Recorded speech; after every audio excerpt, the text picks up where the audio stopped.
Chapter 3 The Letter from No One.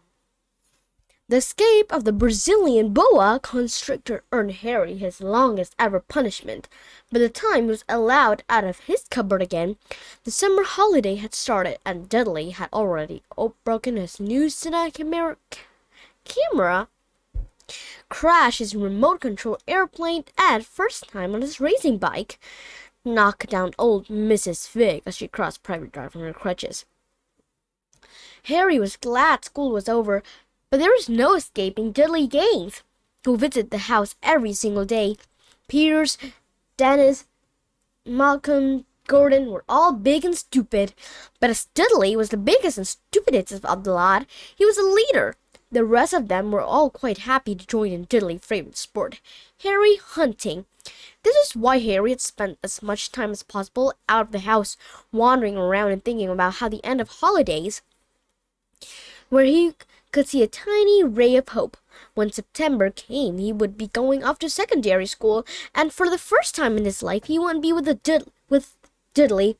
Dudley had a place at Uncle Vernon Old School's melting. Piers Polkless was going there too. Harry, on the other hand, was going to Stonewall High, the low comprehension. Dudley thought this was very funny. They stuffed people's heads down the toilet first day at Stonewall, he told Harry. Want to come upstairs and practice? No thanks, said Harry. The poor toilet never had anything as horrible as your head down in it. It might be sick. Then he ran before Dudley could work out what he would said. One day in July, Aunt Petunia took Dudley to London to buy his melting uniform, leaving Harry at Mrs. Fig. Mrs. Fig wasn't as bad as usual. It turned out she's broken her leg, tripping over one of her cats, and she didn't seem quite as fond of them as before. She let Harry watch television and gave him a bit of chocolate cake that tasted as though she had had it for several years.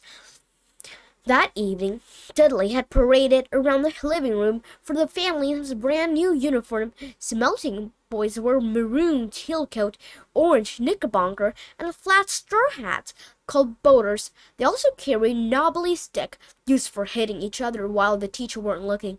This was supposed to be a good training for later life. As he looked at Dudley in his new knickerbockers, Uncle Vernon said gruffly, and it was the proudest moment of his life. Aunt Petunia burst into tears and said she couldn't believe it was her Uncle Dudley Kins. He looked so handsome and grown up. Harry didn't trust himself to speak. He thought two of his ribs might have actually cracked from trying not to laugh. There was a horrible smell in the kitchen next morning. When Harry went in for breakfast, it seemed as to be coming from a large metal tub in the sink. He went to have a look. The tub was full of what looked like a dirty rag swimming in her gray water. "What's this?" asked Aunt Petunia. Her lips tightened as they always did if he dared to ask a question. "Your new school uniform?" she said. Harry looked in the bowl again. "Oh," he said, "I didn't realize it had to be so wet." "Don't be stupid," snapped Aunt Petunia. "I'm dyeing some diddly old thing gray for you. It'll look just like everyone else when I finish." Harry seriously dubbed this, but thought it best not to argue.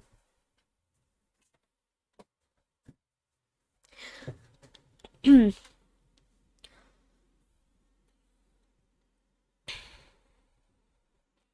sat down at the table and tried not to think about how he was going to look on his first day at Stonewall High, like he was wearing bits of old elephant skin properly.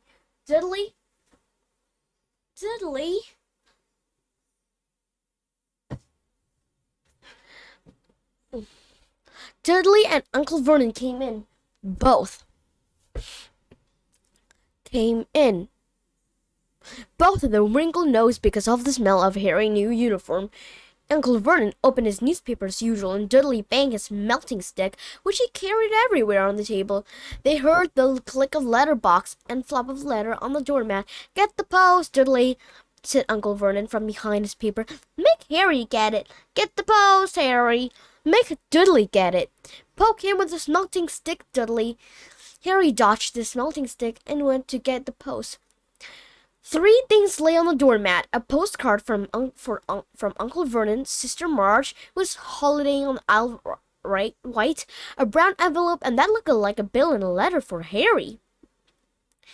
Harry picked it up and stared at it, his heart wagging like a giant elastic band. No one ever in his whole life had written to him. Who would? He had no friends, no other relative. He didn't belong to the library, so he would never even got to rude notes asking for book backs. Yet here it is, a letter addressed to plainly. There could be no mistake. For Mr. Harry Potter, the cupboard under the stairs, for Private Drive, Little Winging, Surrey. The envelope was thick and heavy, made of yellowish parchment, and the address was written in emerald green ink. There was no stamp. Turning the envelope over, his hand trembling, Harry saw a purple wax seal bearing a coat of arms, a lion, an eagle, a badger, and a snake surrounding a large letter H. "Hurry up, boy!" shouted Uncle Vernon from the kitchen. "What are you doing? Checking for letter bombs?" He chuckled at his own joke. Harry went back to the kitchen, still staring at his letter. He handed Uncle Vernon the bill and the postcard, sat down and slowly began to open the yellow envelope. Uncle Vernon ripped open the bill, snorted in disgust, and flinched over to the postcard. "Marge Ills," he informed Aunt Petunia. "Ain't a funny whelk." "Dad," said Dudley suddenly. "Dad, Harry's got something." Harry was on the point of unfolding his letter, which was written on the same heavy parchment as the envelope, when it was jerked sharply out of his hand by Uncle Vernon. "That's mine," said Harry, trying to snatch it back. "Who'd be writing to you?" sneered Uncle Vernon, shaking the letter open with one hand and glancing at it. His face went down, red to green, faster than a set of traffic light. And it didn't stop there. Within a second, it was a grayish white of old porridge. "Petunia," he gasped. Diddley tried to grab the letter to read it, but Uncle Vernon held it high, out of his reach. Aunt Petunia took it curiously and read the first line. For a moment, it looked as though she might faint. She clutched her throat and made a choking noise. "Vernon! Oh, my goodness, Vernon!" They stared at each other, seeming to have forgotten that Harry and Dudley were still in the room. Dudley wasn't used to being ignored. He gave his father a sharp tap on the head with his melting stick. "I want to read that letter," he said loudly. "I want to read it," said Harry fiercely, "as it's mine." "Get out, both of you," croaked Uncle Vernon, stuffing the letter back inside its envelope. Harry didn't move. "I want my letter," he shouted. "Let me see it," demanded Dudley. "Out!" roared Uncle Vernon, and he took both Harry and Dudley by the scruff of their neck and threw them into the hall, slamming the kitchen door behind them. Harry and Dudley promptly had a fierce but silent fight over who would listen to the keyhole. Dudley won, so Harry, his glasses dangling from his ear, lay flat on his stomach to listen at the crack between the door and the floor. "Vernon," said Aunt Petunia, saying in a quivering voice, "look at the address. How could they possibly know where she sleep? You don't think they're watching the house? Watching? Spying? Might be following us," muttered Uncle Vernon wildly. "But what should we do, Vernon?" "Harry, should we write back? Tell them we don't want?" Harry could see Uncle Vernon's shiny black shoe pacing up and down the kitchen. "No," he said finally. "No, we'll ignore it. If they don't get an answer, yes, that's the best. We won't do anything." "But I'm not having one in the house, Petunia. Didn't we swear when we took him and we'd stamp on the dangerous nonsense?" The evening when he got back from work, Uncle Vernon did something he'd never done before. He visited Harry in his cupboard. "Where's my letter?" said Harry the moment Uncle Vernon had squeezed through the door. "Who's writing to me?" "No one. It was addressed to you by mistake," said Uncle Vernon shortly. "I have burned it." "It was not a mistake," said Harry angrily. "It had my cupboard on it." "Silence!" yelled Uncle Vernon, and a couple of spiders fell from the ceiling. He took a few deep breaths and then forced his face into a smile, which looked quite painful. Yes, Harry. About this cupboard. Your aunt and I have been thinking you're really getting a bit big for it. We think it would be nice if you moved into Dudley's second bedroom." "Why?" said Harry. "Don't ask questions," snapped his uncle. "Take this stuff upstairs now." The Dursley house had 4 bedrooms, one for Uncle Vernon and Aunt Petunia, One for visitor, usually Uncle Vernon's sister Marge, one where Dudley slept, and one where Dudley kept all the toys and things that wouldn't fit into his first bedroom. It only took Harry one trip upstairs to move everything. He opened the cupboard to this room. He sat down on the bed and stared around him. Nearly everything in here was broken. The month-old tin camera was lying on top of a small whirling tank Dudley had once driven over the next door dock, and the corner was Dudley's first ever television set, which he put his foot through then when his favorite program had been cancelled. Had There was a large bird cage which had once held a parrot that Dudley had swapped at the school for a real air rifle, which was on the shelf with the end of the bench because Dudley had sat on it. Other shelf were full of books. They were only things in the room that looked through they'd never been touched. From downstairs came in the sound of Dudley bawling at his mother. "I don't want him in there! I need that room! Make him get out!" Harry sighed and stretched out on the bed. Yesterday he would have given anything to be up here. Today he'd rather be back in his cupboard with that letter than up here without it.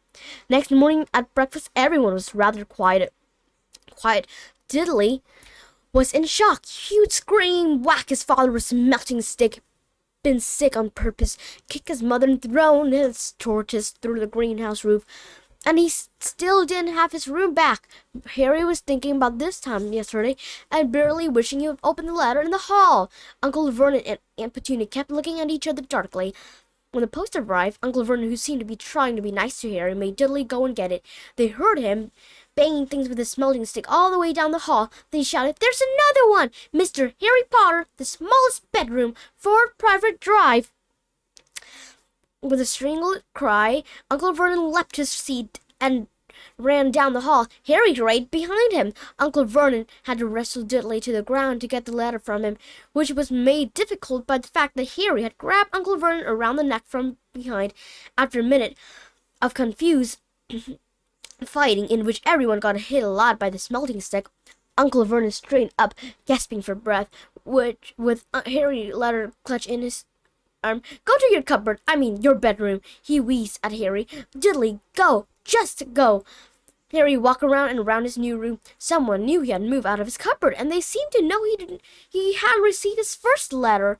Surely that meant they'd tried again, and this time he'd made sure they didn't fail. He had a plan. The repaired alarm clock rang at 6 o'clock the next morning. Harry turned it off quickly and dressed silently. He mustn't wake the Dursley. He stole downstairs without turning on any of the light. He was going to wait for the postman on the corner of Private Drive and letter number 4 first. His heart hammered as he through the dark hall toward the front door. Harry leapt in the air. He trod on something big and squashed on the doormat. Something alive! Light clicked on the upstairs, and to his horror, Harry realized that the big splashy something had been on his uncle's face. Uncle Vernon had been lying on the foot of the front door in a sleeping bag, clearly making sure that Harry didn't exactly what he had been trying to do. He shouted at Harry for half an hour and they told him to go and make up a cup of tea. Harry shuffled miserably off the kitchen, and by the time he got back, the post had arrived right into Uncle Vernon's lap. Harry could see 3 letters addressed in green ink. "I want," he began, but Uncle Vernon was cheering the letter in a piece before his eyes. Uncle Vernon didn't go to work that day. He stayed at home and nailed up the letter box. "See," he explained to Aunt Petunia through a mouthful of nails, "if they can't deliver them they'll just give up." "I'm not sure that will work, Vernon." "Oh, those people mind the work in a strange way, Petunia, and they're not like you and me," said Uncle Vernon, trying to knock in a nail with a piece of fruitcake Aunt Petunia had just brought him.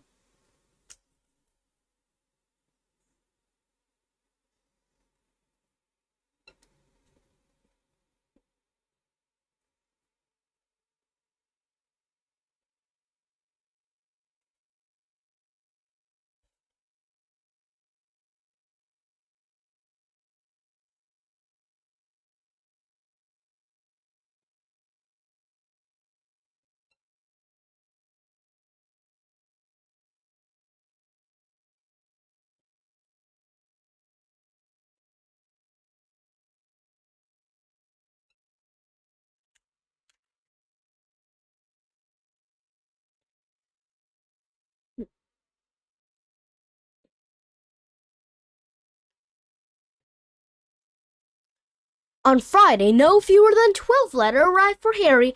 As they couldn't go through the letterbox, they had been pushed under the door, slid through the side, and a few even forced through the small window in the downstairs toilet. Uncle Vernon stayed at home again. After burning all the letters, he got a hammer and nails and boarded up the crack around the front and back doors so no one could go out. He hummed tiptoe through the tulips as he worked and jumped at small noise. On Saturday, things began to get out of hand. 24 letters to Harry found their way into the house, rolled up and hidden inside each of the 24 eggs that their very confused milkman and handed Aunt Petunia through the living room window. While Uncle Vernon made furious telephone calls to the post office and dairy trying to find someone to complain to, Aunt Petunia shredded the letter in her food mixer. "Why on earth want to talk to you this badly?" Dudley asked Harry in amazement. On Sunday morning, Uncle Vernon sat down at breakfast table, looking tired and rather ill, but happy. "No post on Sunday," he reminded them happily as he spread Myrtle on his newspaper. "No damn letter today." Something came whizzing down the kitchen chimney as he spoke, and caught up sharply on the back of the head. Next moment, 30 and 40 letters came pelting out the fireplace like bullets. The Dursley duck, but Harry leapt into the air, trying to catch one. "Out! Out!" Uncle Vernon seized Harry around the waist and threw him into the hall. When Aunt Petunia and Dudley had ran out with their arms over their faces, Uncle Vernon slammed the door shut. They could hear the letters still streaming to the room, bouncing off the wall and floor. "That does it," said Uncle Vernon, trying to speak calmly, but pulling great tuft out of his moustache at the same time. "I want you all back here in 5 minutes, ready to leave. We're going away. Just pack some clothes. No arguments." He looked so dangerous with the half of his moustache missing that no one dared argue. 10 minutes later, they had wrenched their way through the boarded-up door and were in the car, speeding toward the motorway. Dudley was sniffling on the back seat. His father hit him around the head for holding them up while he tried back his television, video, and computer in his sport bag. They drove, and they drove.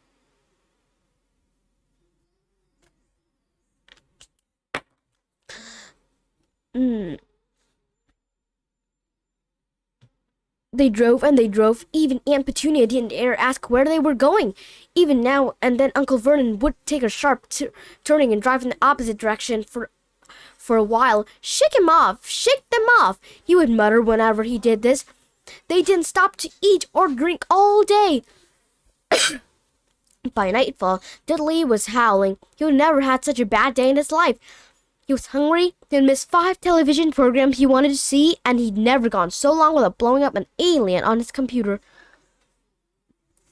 Uncle Vernon stopped at last outside the gloomy-looking hotel on the outskirts of Big City. Dudley and Harry shared a room with twin beds and damp, musty sheet.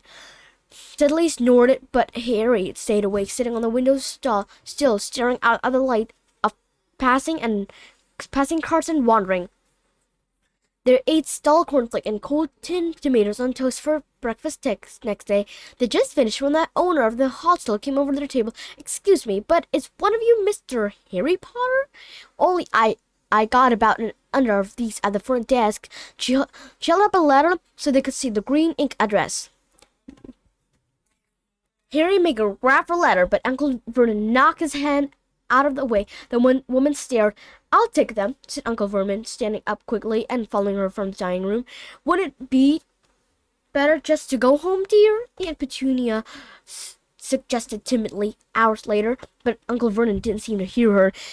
Exactly when he was looking for, none of them knew. He drove into the middle of the forest, got out, looked around, shook his head, got back in the car, and off they went again.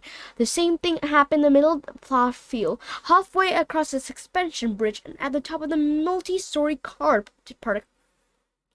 "Daddy gone mad, hasn't he?" Dudley asked Aunt Petunia. Duly late that afternoon, Uncle Vernon had parked at the coast, locked them all inside the car, and disappeared. It started to rain. Great drops beat on the roof of the car.